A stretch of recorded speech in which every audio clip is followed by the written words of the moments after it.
All right. Clement Cazalot, CEO of Machinery Partner. Welcome to the Vertical SaaS Podcast. Thanks a lot, Gavin. That makes me all tingly and happy to hear you say that. Thanks for having me. Humbled to be in front of your audience.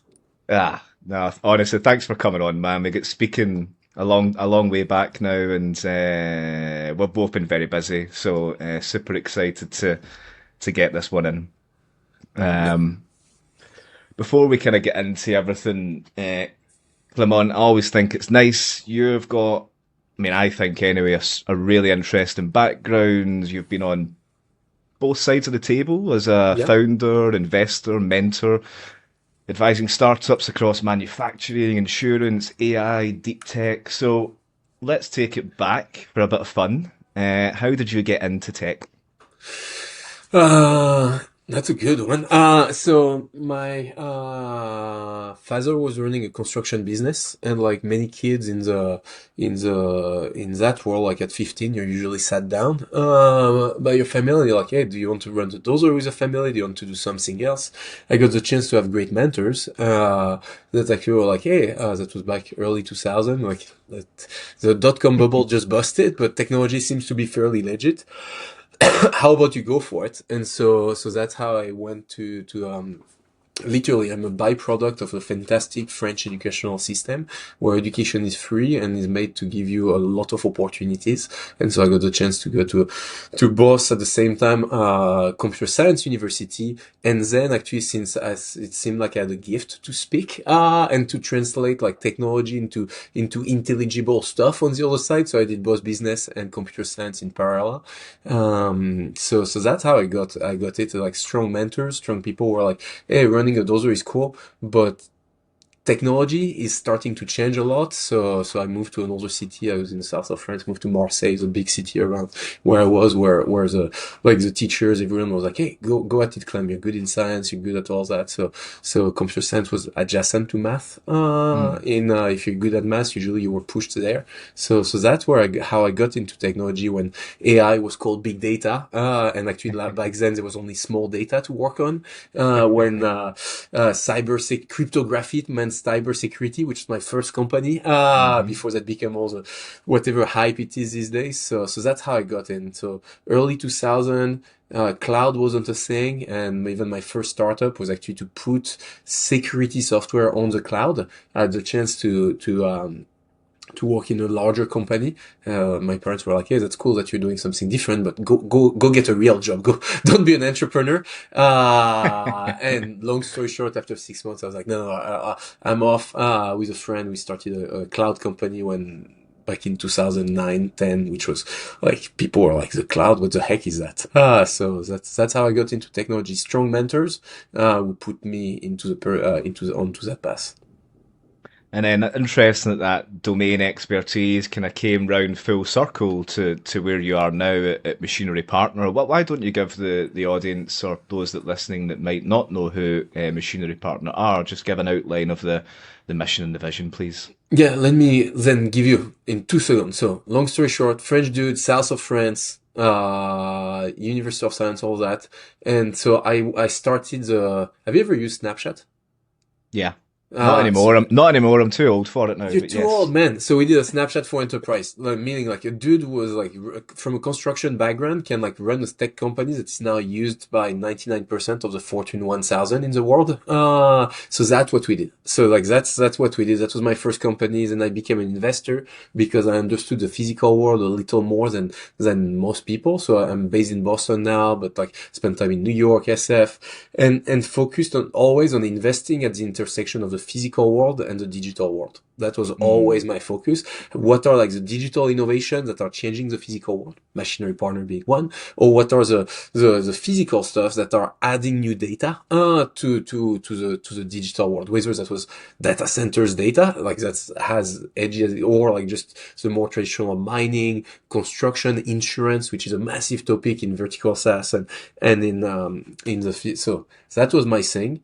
And long story short, today I run the Amazon of industrial equipment. We are one of the fastest growing B2B marketplaces in the world. We make like 50 to $80,000 on every transaction, helping our clients simplify the selection, the sourcing of specialized equipment, giving them a more cost-effective alternative to the traditional dealership model, enabling local businesses in North America to transact with their dream factory wherever in the world. So that's what I do right now.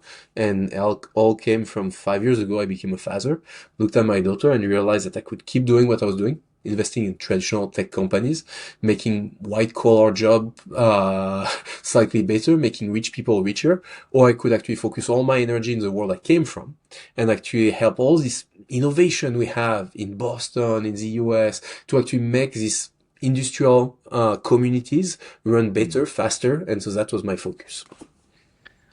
Thank you. And the moment that you decided to start Machinery Partner, what was the problem, and why did you fall in love with that problem? Because again, to go back to that full circle moment, your father was very involved in the space, and then however many years on, after, I think we kind of skipped over that, but you have built and exited your previous business a few years back, Dock Tracker, which we'll get into a little bit later, but more around metrics on SaaS and how they've changed now. Yeah. Oh, But so much. but So yeah. much. But what was that kind of? I would imagine, I'm not fully embedded, but it's very relationship driven. It's very fragmented, slow moving. Like, what clicked for you that realized this could be a tangible marketplace offering? So we started as a Craigslist for industrial asset. Hey, Craigslist for equipment. Can you find online, like, there are basically 5,000 manufacturers in the world. Only 500 of them are traded in the US. 90% of them are not in the US, and half of them want to be in the US. And so Right. you're in the UK, you're in the US, like, you're like, who is the right specialty manufacturer for the stuff I want to buy? So that's where we started. I had a fantastic co-founder from Northern Ireland who knew the space. And so got the chance. It's always a story of people. Like, I was looking Mm. at, like, starting a new company. It was like I was looking in different pockets in the market, and always gravitating back towards the construction build world, and realize that there are these hundreds, thousands of manufacturers who are, like, truly the best in class on what they do, but don't have the Mhm. distribution network to access. And so we started as a Craigslist, if you want, of specialty asset, and evolved into this shared infrastructure for manufacturers from all over the world to pool their resources together so that they have a distribution network, financing, network of technicians in the US to help them be successful. So that's how it evolved. That's truly a series of pivot, if you want, from, hey, you're a listing website, then you're an e-commerce website, then you're actually a specialty retailer. You buy low, you sell high, and you make a bundle in the middle. And then you evolve over time to be this now full service end-to-end marketplace, enabling to Mm. simplify the process of selecting and sourcing specialized assets. Yeah. So it was always like I've kept asking our clients, what are we doing right? And actually, by asking this simple question to all our clients, what am I doing right? Well, as a result, they tell you what they value in your business, instead of asking, like, hey, how can we improve all that? It's really complex to say. Like, we're not built in saying what to improve. But Gavin, if I ask you, like, hey, I'm running this vertical SaaS company, like, what am I doing right? Well, you answer really fast to all my problems. Cool. You value my customer success. You're able to give me visualization of all my issues much faster. You actually are the only one who give me the return on investment on my capital expenditure. You gave me other options. You help, like, that's great. They tell you what to do more of. And so as we kept asking, like, what are we doing right to our early clients, that all was, you make equipment ownership easy. And people were Mm. speaking about the logistics, the sourcing, the financing, the fixing, the parts, and went deeper and deeper in building this full stack platform. Which, Nice. Nice. Was that your first wedge into the market, the Craigslist thing? Was that like your first product wedge into the market? so 2020, December 2020, my co-founder, like, starts the business. Techstars was the first investors. We start, like, working together, and was like, you have to remember, December 2020. Do you remember where you were? Yeah. I was in Northern Ireland. I just moved over to have our first baby. We were living in London at the time, but it was lockdown, so it was a very strange place to be. But yes, I remember where I was. Yes. And so how often were you seeing other people? Very rarely, like you Oh, would, never. you'd buy stuff, you'd go back and like in your speedo, washing everything, and then throwing away your speedo by the window, to be like, I don't know. That's when we started the business. Right. And so basically at that time, all the factories were closed. Like very Mm. hard to buy industrial equipment because you basically had to like everything was locked down, but you still need to make compost for your our first client was actually a compost client. You still need to make compost fertilizers for the agricultural world. You still need to make like rock to mix into concrete and to build, like to do maintenance and all those. So we actually started by truly finding one manufacturer who trusted us without Hmm. any money and allowed us to transact with a client making compost in Texas from Northern Ireland. And so that's how it all started. And like that evolved over time of more and more specialized, plants. So that's, it started by finding suppliers who were crazy enough to believe in us. That we could move equipment, and the beauty is everything was locked down in Europe, but the US was Yeah. starting to open up. So we were the Americans that were selling the promise of an American dreamland to European manufacturers that had been forced to be locked down and couldn't even employ their own people. Well, in the US, it was Yeah. like, it was a different time. So that's how it all started. Is just ask the clients, and in our case, as a vertical SaaS / marketplace, the main topic was find your first sellers and walk back from them what it takes for them to accept a transaction. Mm. And acquiring that first compost customer, I think some people, we just kind of scan over how a lot of startups get that first customer. Some can, it can be hard outbound hustle. It can be leveraging connections, or someone immediately recognized the need. Like, how did you guys do it? Let me put a line. Anyone on vertical SaaS, like there are countless, if you're a vertical SaaS company / B2B marketplace, there is a fucking group of someone online that speaks about your shit. Like, no, for real.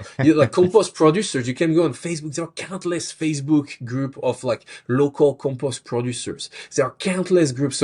So that's how we became the backbone of Machinery Partner, was to tap into these social groups pre-existent of business owners, on mainly social. Actually, for we spent 2.5 years, almost 3 years, like selling $500,000 equipment through Instagram ads.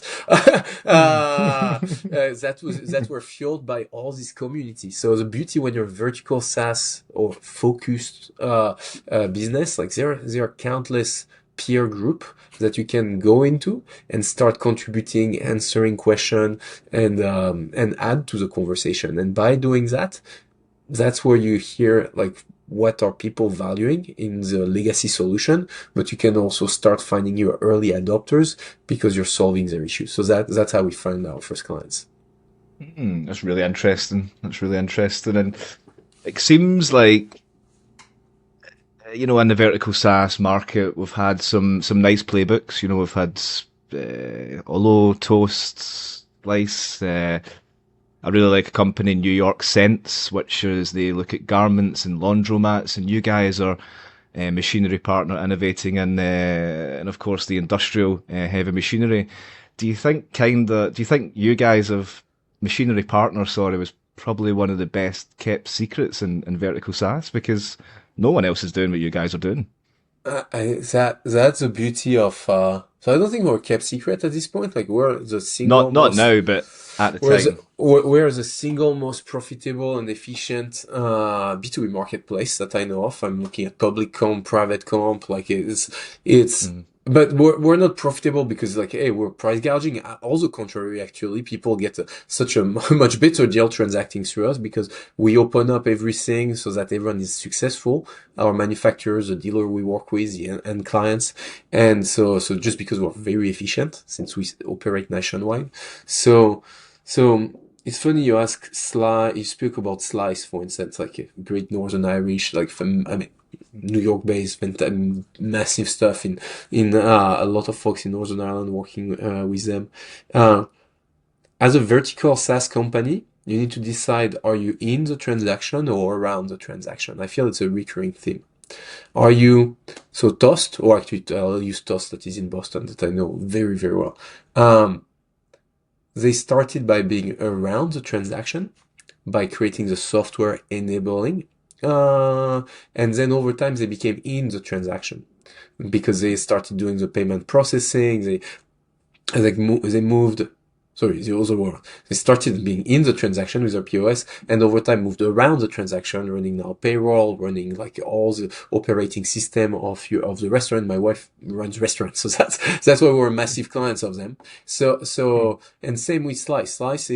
Slice, however, decided to be around the transaction. If I'm not wrong, there is a subscription model to thousands upon thousands of independent pizza shop where they don't take a fee on the transaction, but they're mostly like a fee for people to run their business. So you need to decide that early on. And so the beauty with Machinery Partner is we were fortunate enough early on to be in and around the transaction at the same time, allowing us to invest in the success of our client. Because the more fees you take on a transaction, not necessarily fees, but the higher the take rate, or like in our case, like the OEM pay us to do what we do, the more you can invest in the success of the end users.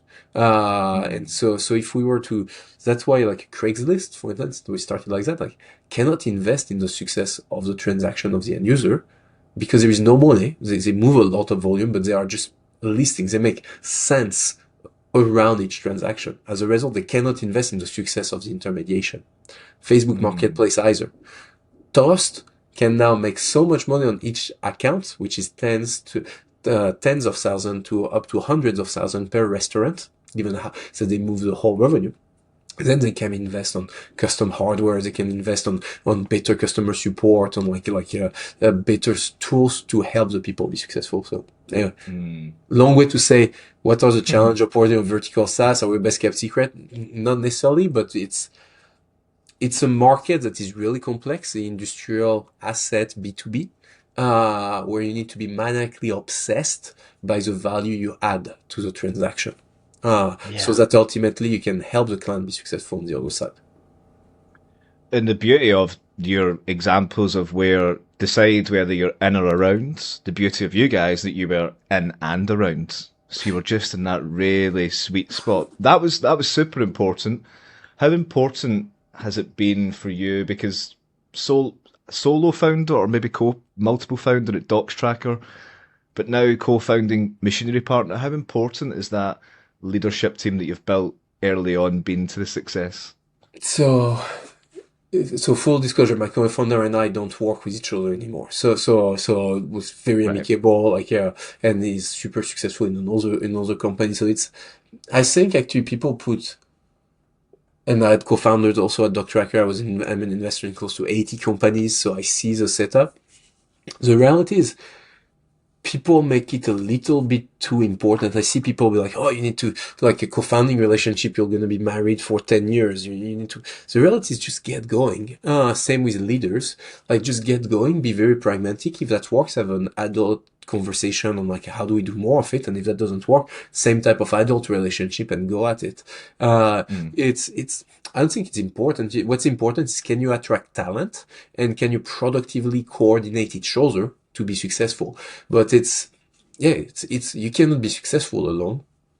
With the asterisks of plenty of solo founders nowadays with AI and all, which is another topic, but it's can you attract talent, and whether you attract a co-founder, whether you attract early executives, whether you groom emerging leaders to become better over time, I had the chance to do all the above. It's about start something and see where it goes. Like don't overthink it. I see people overthinking so much. But there's so much data out there that suggests it's a make or break thing picking that co-founder. I think it's like Harvard Business Review. It's like 60 to 70% of startups fail due to co-founder conflict.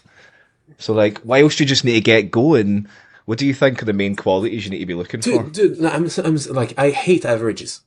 Because I don't think I know. I'm I don't know how they work that out, but it was something I read. So fair point. Really good. That's founder dealing. Noam Chomsky is a people I admire that founder dilemma. Fantastic book. Read it. Like awesome. So reality is most startup die of suicide more than anything else because they fucked up how to manage money. They did not know how to be efficient in their relation, in their discussion. Like, it's like marriage. Yes, there are marriages that go south. That sucks. That's the reality. We're better, you and I, in our generation, to say no early or yes and double down. But that's the same stuff. Just try it and see if that works. Great. If that doesn't, entrepreneurship, it's fucking hard, man. It takes a decade to build a real company. So just the best way to be successful is just to try. And so that's why vesting is on it. I'm a big fan of vesting, having 6 years vesting on your, like, that's why it was created. So number one mistake, however, that people do is to not have vesting, which means giving shares over time and having the first year cliff, meaning regardless how much you did, if you part ways without the first 12 months, you're out and you're not on the cap table. This is critical because it's going to take a lot to be on the long term. You know what? I might not even be the right CEO in 3 years, 5 years from now. Cool. Yeah. Fire me, put someone else in, and we'll be good. Please don't, like, if all my board is listening to, I'm fairly awesome. But no, I actually, like, I care about the success of the business. So just try something and go. So yeah, I mean, you're a recruiter also, Gavin. Like, that's why you're freaking awesome at. Like, you see executive search, like, some are good, some like, bad, it doesn't work, and you go at it and you try again. Like, it's a people game, and you don't know how good is a relationship before having entered in it. Very well said. Core SaaS metrics. I was really quite excited to talk to you and anyone that's scaled and exited a business basically pre-COVID to now. And I think, MRR, NDR, CAC, all the well-established benchmarks, they'll still continue to be the SaaS metrics. But I just think AI-enabled SaaS is changing the game. A couple of things are Mirage, I think, product market fit. We're seeing strong early traction with AI models. We're seeing new pricing models. Domain expertise is becoming critical. You're selling the expertise and the AI services as a hybrid. How do you see this playing out in the B2B marketplace as machinery partner evolving beyond a vertical SaaS model? So what I love with SaaS, it's fairly simple. So you're compared against everyone. So seed stage, pre-seed seed stage, your numbers do not matter. It's how big it is and how much momentum velocity there is. Then pre-COVID, vertical SaaS or SaaS in general was fairly simple. It was $1 million to get a Series A. Before Series A, it's all about vision. Series A, it's vision with some numbers, and Series B, it's pure numbers. But like, that was, your Series A was 1.5 million AR, sub 12 months CAC payback, and sub 3% churn. So, and then you back that off in your NR and your gross. So that was fairly simple.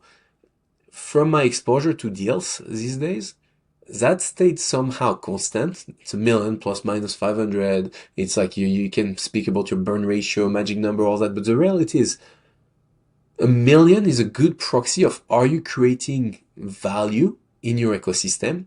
The challenge that vertical SaaS have, and I love, actually, one of our investors is Euclid Ventures. Like, I'll give you the link, like, so we put it in the show notes. Like, they do a fantastic job at unpacking a vertical SaaS matrix. Is the market big enough?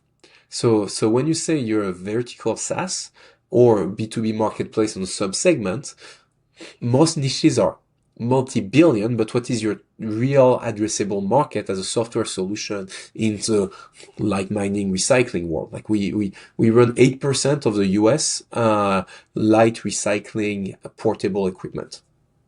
3 years. Great. Wow. That's a little bit too much to my taste, but that's fantastic.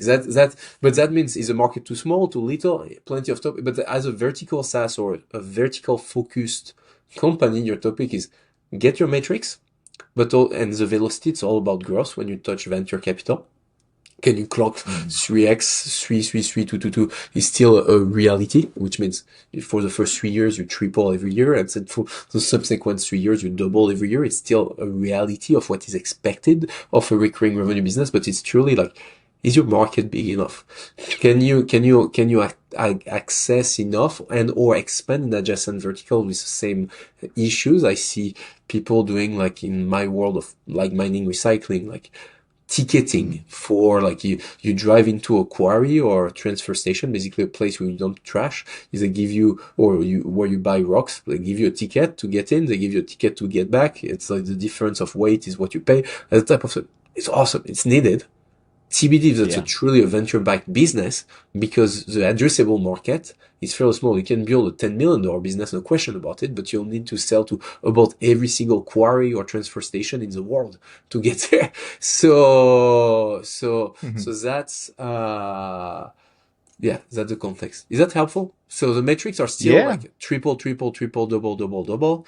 But it's much more, are you playing in an ecosystem that has enough velocity to carry you forward? And then as a founder, your topic with AI adds an additional challenge. When I was Yeah. running my software company, we're at 80% gross profit.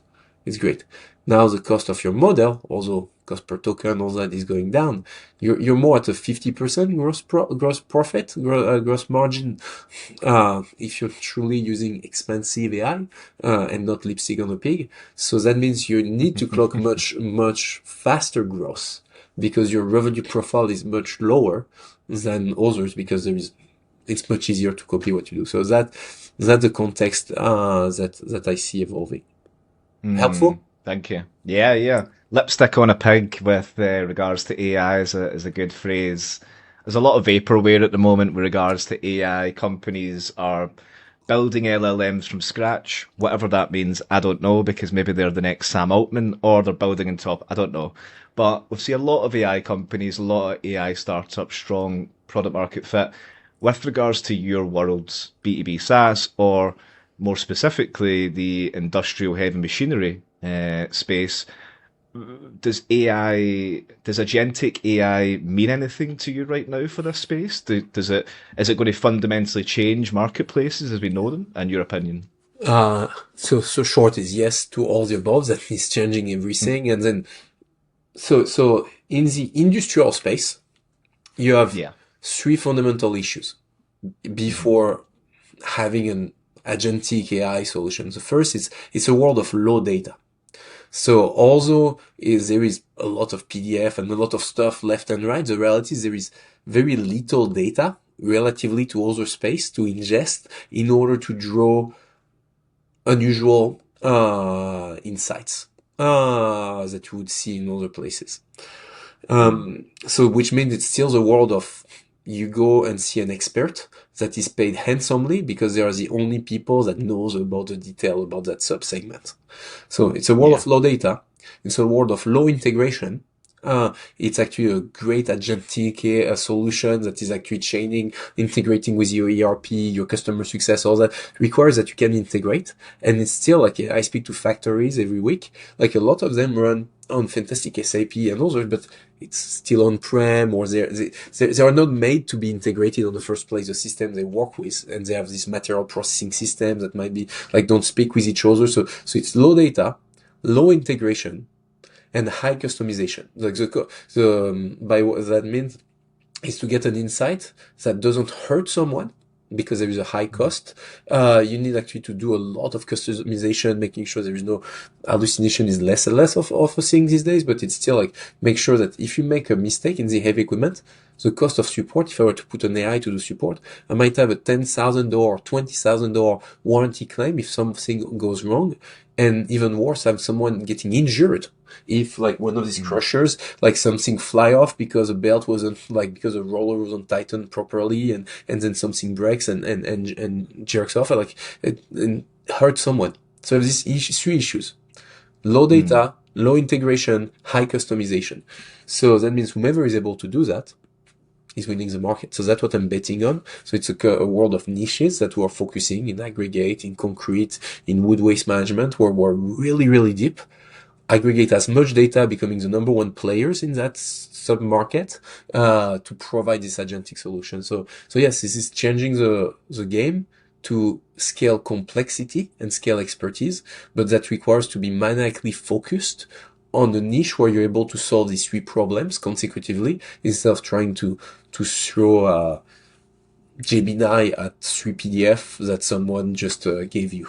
So that's very different. So it requires actually much more expertise in B2B transaction than I think most of us thought. Hmm. Interesting. I think you probably partly answered that, but just when you were explaining there, I thought to myself, I wonder what Clement would do if he was launching a new vertical SaaS or marketplace like today. You know, like how would you build AI into that product from day one? But I think you gave us a bit I of an mean, insight into how you would do that. I would. And right now, I can't see myself doing anything else than what I'm doing right now because it's so cool. Like Mm. we're building literally a platform to transact heavy and expensive stuff online. Heavy stuff that over 1 ton, expensive over 100 grand online. It's just nobody does that. Like people at Amazon, Wayfair, like when I speak to Yeah. them about what we do, or Kazoo, like they basically go on the floor and their nose start bleeding. They're in fetal position. They're like, "You're doing what? This is nuts!" What's the most off the wall wildest thing that you've transported from one side of the world to the other? Oh, dude, I moved. I don't know if I can. Like, there are sensitive information. I wanted to share my screen. Yeah. We've moved. I'll see if I'll pull that in. We moved 80 tons from the depths of Germany to an island in Alaska. Actually, let me see if I can show that. That's fucking awesome. It was From multimodal. And then now it's a winter in Alaska. Then we actually are working with this like Indian reservation to help them. It was wild, amazing. It was yeah. actually a factory. Fantastic manufacturers from Ukraine got shut down because of the war, rebuilt their plant in Germany, like built that machine, that custom machine for this fantastic Indian reservation in Alaska to help them like recycle everything in their community. It was freaking Wild. awesome. And Yeah. so we like that went into a boat, that went into into train, into a barge. We couldn't miss the barge schedule by we had Mm. literally about 48 hours to get on the barge. Otherwise, there was no other barges for another 6 months to go where we wanted to go. Uh, Mm. It's so so cool. That's mad to think you're moving these just outrageously heavy, humongous pieces of equipment from places like Germany to Alaska. Dude, freaking awesome. That's what is amazing about the physical world. Let me see if I can pull that. Here, also on the podcast, people won't see, but if you can, Well, they could because we put it on YouTube, so they might be uh, able to see it. let me see that, share that. And that's the beauty of it. Can I share my screen? Boom. Here you are. Share the screen. Oh, Mm. I should Not have working. given permission before. Ah. Well, trust me on that. Trust me on that, and I'll actually, you'll see it.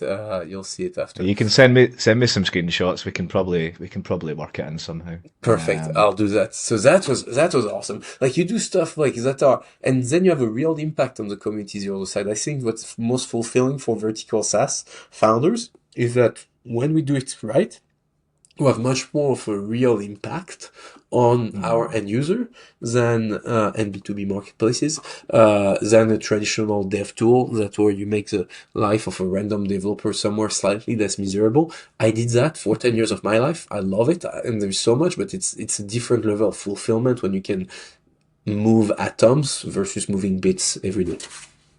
Mm. Something I wanted to move on to, and one that I'm obviously quite passionate about, which is talent in vertical SaaS.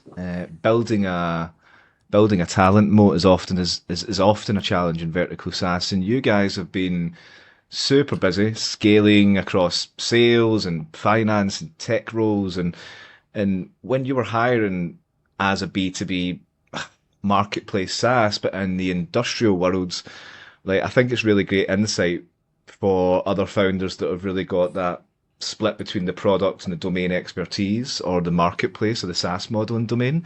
Like when you were hiring, what did you find in the end, now that you've made all the hires? Like what was most important? People with domain expertise in marketplace, or people with deep knowledge of heavy machinery and industrial industries? Did you kind of land on, after you made all the hires, that this works better for us? It's such a fantastic question. It's a balance that goes alongside the culture of it. So if I were to zoom out, like what are the hiring leadership lessons from like we're now 40 people, and on top of Yeah. that we have 150 technicians across the nation turning the wrench to help our client be successful. It's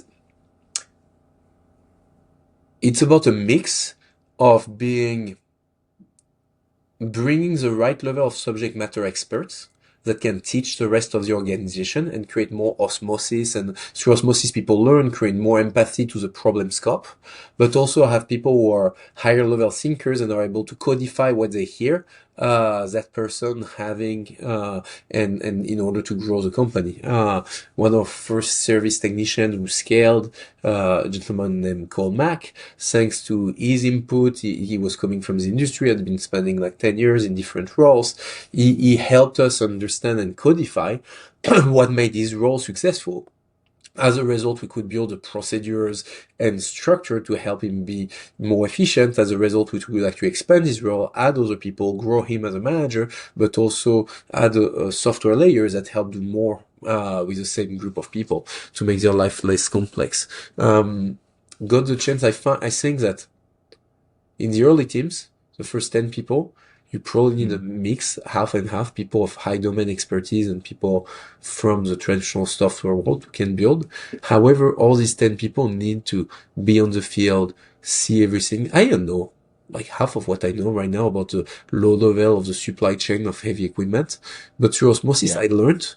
So I believe like, you hire people for skills, but unfortunately when you part ways, this is for behaviors. Thus, it's much faster to just focus on bringing the right behavior in the company, and you'll figure out the skills after. And every time we focused on that, that worked out super well. Yes, you have roles where you need a certain level of, of, uh, of technicity, but the truth is, if someone is curious, lean in, then you'll have a great leader or great early team. In the early days, everything is messed up. As a result, Yeah. focus on people who can survive that. Don't expect 3 people to clean up the mess behind them, because someone who has high ownership, high accountability. Just focus on that, and that's gonna work out well. So that's my biggest lesson is, again, it's like co-founders. Just try, work with people, and if that doesn't work, that's fine. Have a thoughtful discussion and move on. Fast Yeah. enough so that both of you are not scarred by this experience. But I do believe that people make the mistake of hiring too slow, by not giving the chance to people to be successful. Some of our top performers are people who basically were the fastest hiring processes ever, like in less than a week, and then they finally got a platform to be successful and started taking more and more, and then you coach them, and there are other stuff like our VP of supply was a process of a week and a half. Our VP of sales was a process of 6 months. You get both sides. But just give a chance to people you think have a shot, and see after. And arguably, I think that's a great way of summarising how you do it in the early days, from 0 to 10. And then when you get to the stage that machinery are at, arguably, it could be said that the most critical hire in a B2B marketplace is the VP of sales. You've just hired one, you've went through that search, like finding the right one is everything. They're often the driving force behind top performance, but was there any specific learnings on the sales side when you're, again, in such a specific domain? Like, I really think that's a thing that a lot of founders wrestle with. Do we want someone that has that tech product SaaS savviness, or do we want someone that can really use that jargon of heavy industrial machinery, just having that domain knowledge, like for the sales aspect? Did you pick up on any lessons learned from that hire? Our founding director of sales was fantastic because he was not from the industry, but he had the attitude Right. and was able to make it work. So what works, and like was the attitude, the learning and everything. So again, I don't think it's about being in the industry. It's having the emotional intelligence to be thirsty for learning. So I think I don't think sales is your most critical hire. I respectfully disagree. I think is hiring people with whom you're going to be able to learn is critical. As a founder, there is such a thing as founder sale, which is you understand the complexity of your organization. You understand what you can say yes to, what you can say no to. And so that's where founder sales are critical. It's better to hire someone and have the chance to form a partnership with someone with this intellectual flexibility versus trying to pay big bucks to someone who was successful in the past, but is not willing to roll up the sleeve. So again, I think the hire to fire one is a terrible thing when said without the context. It's more, give the chance to as many people as possible. And if that works, you'll hire two, you keep two, and it's going to be really cool. But it's you just hire, give it a chance, and if that doesn't work, have the adult conversation really early on. And it's usually on you as a manager to not have this conversation early enough. So that's more of like I've evolved in my thinking on how to hire, and I keep being amazed by people we bring in that like rise up to the occasion really, really fast. And when that doesn't work, it's actually usually my fault as an employer for not having mentored these people close enough. So yeah, all that to say, don't get someone from industry. Get someone who is excited about learning of the industry. That's way more important because you can learn any industry I'll argue in 4 weeks. You go to 2 trade shows. You spend like two weeks spending all your evenings in these Reddits and Facebook forums. You place 100 call. You'll be as good as anyone in the industry. We just hired like someone who was a plumber to be an SDR. So guy is killing it. Like highest emotional intelligence I've ever seen. Like the guy wants to learn, wanted to change industries. Like he's killing it just because he has the right attitude. And what did you say he used to be? He used to be a plumber and he's from New Zealand. Wow. And the guy is based in Boston. Eamon, you're fantastic. Yes, not Shout perfect out to learning, Eamon. but massive shout out to him to take the learning. So again, it doesn't matter where you're coming from. It's just focus on the attitude, especially on vertical SaaS. Focus on people who want to learn. And yes, it's great to have a network, but I've seen countless founders who came from industry and weren't successful because the reality is the second it times to cut you a check. People don't cut you a check because they're friends. They cut you a check because you have the curiosity to solve their problem.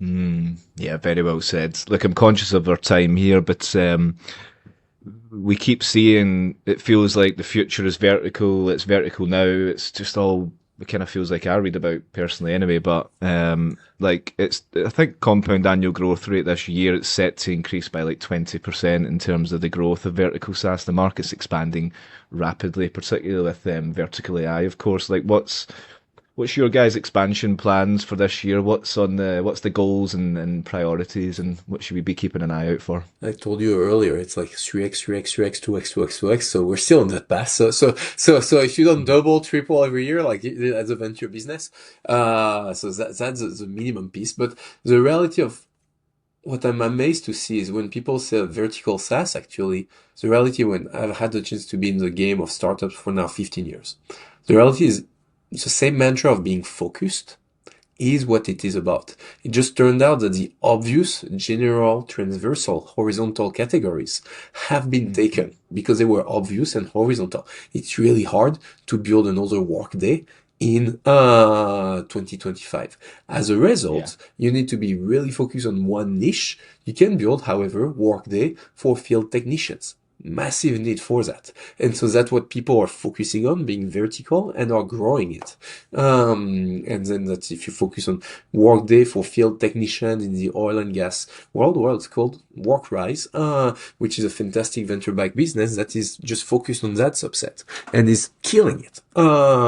So it's this rise of vertical SaaS is just a reframing of this focus on one problem at a time that we used to see. It just happened that for the past 15, 20 years were horizontal issues. And now you have the rise of to find your niche and build this gigantic fast growth company. You need to be more and more intentional on where you direct your energy around specific case studies. So that's what I see. And the agentic AI rise in vertical SaaS is just another way to speak about velocity and specificity of your interactions. Like it's it's not because you have a great models that you'll win. What you'll win is because you have a great user interface, because you have a great way to interact with your clients. And so that might be because you have 3 pages of prompt before you put your own prompt into it, or just because you're embedded into a context. Like most of the killer vertical SaaS I see these days are voice AI, SMS AI, folks that are actually embedding themselves in my daily workflow in a Yeah. different way to be successful. Yeah, well, fantastic last piece to leave it on there. Clement, thanks so much, man, for coming on. I've loved it. Thanks a lot, Gavin. I'll leave the one thing, like on all this like vertical SaaS, B2B marketplace arise, actually what that allows is do a hyper customization at a lower cost. That's what it is possible. Like as a developer, I couldn't actually write Yeah. like a piece of code that like completely is gonna reshape the interface for just Gavin, or that's gonna that was way too complex before. That's gonna help like guide and give all the nudge and tell me where I screwed up in that specific custom executive hiring process. And so what AI just truly does is it makes hyper customization much more approachable, thus making it much faster. Thus, I'm actually more willing to give you more money Mm. because you add more value. Actually, yeah, there is so much, man. Like I think vertical SaaS is actually underpriced. People don't charge enough for what they do because as a result they cannot invest enough in the success of their own clients because they try to actually go to the long tail for too long instead of charging a premium so that can truly be invested. There's so much, man. It's We could speak for hours on it. but no, it's truly a great time to. I'm glad that you're creating a podcast dedicated to vertical SaaS. Like, it's truly a great time to start companies. Like, the Yeah. reality is, there are countless funds that are more and more educated. We spoke about Euclid. There is Yonder with Golden Gardener. There is Everything Marketplace. There is Snack with. There's so much. I mean, all my investors and I love them. So it turned out to have a pretty killer group. Armory Squares, like Pritzker, so many others that are specialized in vertical SaaS Mm. because it's one of the best time to leverage all this opportunity for hyper customization to create solutions that matters. And then the big topic, however, that I see is do you need to be venture backed as much as you used to? And can you actually be profitable, be more efficient in a world where money is not free anymore? Not that it was truly before, but there was an abundance in the past 6 years, 7 years to access capital. Like in that Yeah. world, what I see more and more, however, is founders who turn to a profit much faster and have a longer discussion and thought about do you need to raise money or not? Like the second you raise money, you commit to sell your company within 10 years or create a liquidity event. Uh, Mm. and so it's a big responsibility. And the Yeah. question is not all companies are created equal to create the same level of liquidity. Investors are professional and source this out. But back to the broad stroke, like 90% of the startup fail or stuff like that, it's more that it's not necessarily that 90% of the startup fail is a lot of opportunities are not made for venture capital return, but a lot of companies deserve to exist, especially in the vertical SaaS world. TBD if all of us require Mm. venture capital money or a lot of us are creating very thoughtful businesses. I think Machine Partner is obvious category defining company requiring venture capital access to capital money as long as we keep growing at a pace we're growing. So that's but that's a big question when you're in vertical SaaS is can you justify the size of a market and the pace of growth that makes you eligible to venture capital, or that you should be focusing on being bootstrap, which is nothing wrong about it. All the contrary. I know more founders who made a killer out of being extremely successful vertical SaaS company over 15 years, and I know founders who made generational living out of the exit on the other side. It's a great thought-provoking last point there, and I'm sure I'm going to take that into the next episode, and we'll raise that with the next vertical rock star that we have on after yourself, Clement. But yeah, thanks again, man. Loved it. It's been great. Gavin, my pleasure. Thank you so much for being so thoughtful.